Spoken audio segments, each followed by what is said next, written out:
Olá! Hoje nós vamos falar da última parte do 10º capítulo da segunda parte. Hoje é o nosso último vídeo de estudo aqui breve do livro Paulo e Estevão. Nessas últimas páginas nós vamos ver Emmanuel narrando como que Paulo foi preso pela última vez e foi assassinado na noite seguinte ao martírio dos cristãos, na inauguração de alguns prédios, né, que foram reconstruídos após o incêndio provocado por Nero. Então tem um grupo ali de 6 guardas que estão responsáveis por matar Paulo. E ele vai com muita tranquilidade, porque a gente sabe, não só pelo livro Paulo e Estevão, mas lendo também as cartas de Paulo, o quanto ele não tem medo da morte. Ele está muito tranquilo, né? Ele viu Jesus várias vezes, ele viu Estevão, viu Abigail, então ele está muito tranquilo, né? Ele tem já a sensação de dever cumprido, ele está pronto. E aí os guardas ficam muito chocados, né? Estão tremendo. E aí o chefe ali dessa expedição toma a frente, mas na hora de matar Paulo, ele fala: ai, eu sinto muito ter que fazer isso, eu tenho pena de você. Paulo falou: não tenha pena de mim, porque eu estou morrendo para o meu Senhor. E você que vai ter que continuar depois desse crime com outros crimes, né? Tenha pena de você mesmo. Sim, mas ele fala isso com tranquilidade e em seguida, né, ele morre. E aqui tem uns detalhes que são muito interessantes para a gente ver como funciona a transição para o plano espiritual de alguém no nível de Paulo. Alguém que não só fez dos seus últimos 30 anos de vida um caminho de redenção, esse é o termo usado, né, daqui a pouquinho, como também alguém muito consciente de si mesmo. Então, a grande maioria de nós desencarna e passa por processos de inconscientes de transição. Paulo não. Ele rapidamente já está ali, né, já sabe, assim, ele tem clareza do que está acontecendo, mas ele não consegue enxergar. Ele sente que mãos amigas tiram ele, ou seja, desligam os laços do perispírito do corpo físico dele, levam ele para outro lugar, ali perto mesmo, ali, ainda em Roma. E aí ele sente a brisa, mas ele não consegue nem levantar, nem abrir os olhos. Então nesse momento ele se lembra de quando ele esteve em Damasco e ficou cego, né, diante da visão de Jesus. Ele lembra de Ananias. E aí ele reza, e ele pensa uma coisa que é muito a cara de Paulo, né? Ele pensa assim: bom, mesmo uma pessoa cega deve servir a Deus. Esse é um pensamento que, para a época, é muito vanguardista, como muitas coisas que Paulo fez, pensou e falou, né? Ele é à frente do tempo dele. Então, nessa entrega, ele ouve passos e uma voz, né? Olá, irmão Paulo. E ele reconhece, é o próprio Ananias que vem receber ele. E novamente Ananias ali faz uma oração, e aí a gente percebe que ele consegue então entrar, né, no plano espiritual reestabelecido. E então a primeira coisa que ele percebe é as coisas, né, os detalhes da vida maior são muito mais brilhantes, tem muito mais coisas, né, no mundo do que os nossos olhos físicos veem. Ele tem esse momento de se maravilhar com o que ele está vendo. E aí depois ele olha para o corpo dele e ele se sente e se vê rejuvenescido, né? Ele não precisa da velhice mais, né? Ele não precisa mais das cicatrizes, porque o espírito dele já passou por essas provas. Então ele não tem mais cicatriz, ele está mais jovem, ele se sente bem.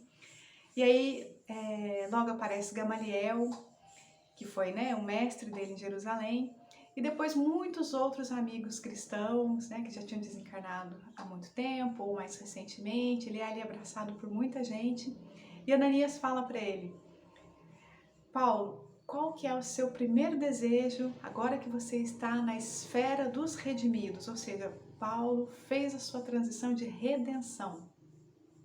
Paulo primeiro pensa em Abigail, né? Emmanuel ainda fala como qualquer pessoa faria, né, no desejo de seu coração, mas fazendo aquele esforço de não pensar egoisticamente, mas na humanidade como um todo, né, em termos dos seus desejos. ele pede para ir até Jerusalém, onde ele muito errou, para rezar para Jesus em gratidão. E aí, assim que ele faz isso, ele expressa isso e já o grupo já sai, né, volitando, né? Ou seja, eles não precisam andar no mesmo ritmo que uma pessoa com corpo físico encarnado anda, eles vão num outro tempo, né, se movimentando ali no espaço. E aí eles vão passando pelas comunidades que Paulo fundou. E a cada comunidade que ele vê com muita emoção, né, porque ele está com esses outros olhos, ele encontra então os espíritos desencarnados que estão por ali, que o recebem com muita alegria. E aí a cada lugar que eles vão, né, esse grupo de pessoas que está acompanhando Paulo vai crescendo cada vez mais até eles chegarem em Jerusalém. E por sugestão de Ananias, eles vão fazer uma prece, né, uma oração lá no Calvário para Jesus. E aí são momentos muito bonitos, com música, com oração, em êxtase. Alguns espíritos ali estão em êxtase, quando abre-se uma tela, né, um quadro em que Jesus aparece com outros dois espíritos, que são Abigail e Estevão. Aqui tem um detalhe super bonito que Emmanuel comenta conosco, que é Abigail está do lado esquerdo, Estevão está do lado direito. A gente pode pensar aí que os lados fazem uma analogia, um símbolo do quanto nós precisamos para evoluir, para nos redimir da razão e da emoção, da sabedoria e do amor. Isso nos lembra um trecho lá de Emmanuel também, no livro Pensamento e Vida, quando ele faz uma metáfora para falar disso, né, que todo mundo para evoluir precisa desses dois lados, e ele vai dizer assim: se você tiver só o amor, só, né, a evolução da emoção, você vai ter, é como se você fosse como se você estivesse vivendo uma fonte de água bem fresquinha, bem gelada, com sombra, no meio do deserto. Então, alivia, o amor alivia. Mas se você vive só a sabedoria, que é a evolução da razão, é como se você fosse uma placa. Não é como se você fosse, como se isso fosse uma placa no meio do deserto, apontando a direção, mas sem aliviar a sede. Ou seja, nós precisamos das duas coisas, né? Para atravessar o deserto da nossa vida, da nossa redenção, da superação dos nossos erros e dos nossos caminhos de aprendizagem. Bom, e aí tem um pequeno diálogo ali e Jesus fala assim para Paulo: é da vontade de meu Pai que algozes e mártires se reúnam no meu reino. Essa frase acho que muito também chama a nossa atenção, porque ele fala algozes e mártires. Ele não fala algozes e vítimas. Lá no livro Nosso Lar, em algum momento, André Luiz descreve pra gente que as pessoas que são algozes e vítimas ficam estagiando ali, né, num lugar de transição, muitas vezes nada agradável, né, nessa transformação necessária. Porque enquanto a gente não perdoar, a gente não consegue continuar a nossa evolução.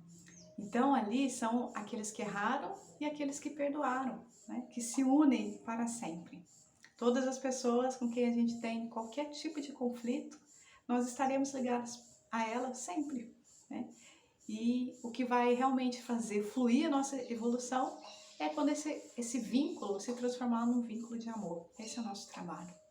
Bom, acabamos, mas o desejo de continuar estudando Paulo continua. Então, a partir da semana que vem, eu vou fazer um estudo no mesmo formato, mais ou menos do que esse, talvez um pouquinho mais curto, sobre as cartas de Paulo, trazendo aí reflexões que abarcam aquilo que a gente aprendeu com Paulo e Estevão, outras reflexões espíritas, católicas, das tradições protestantes, evangélicas também, para a gente refletir em algumas cartas, em todas as cartas, mas em algumas frases, né, que podem nos ensinar muito.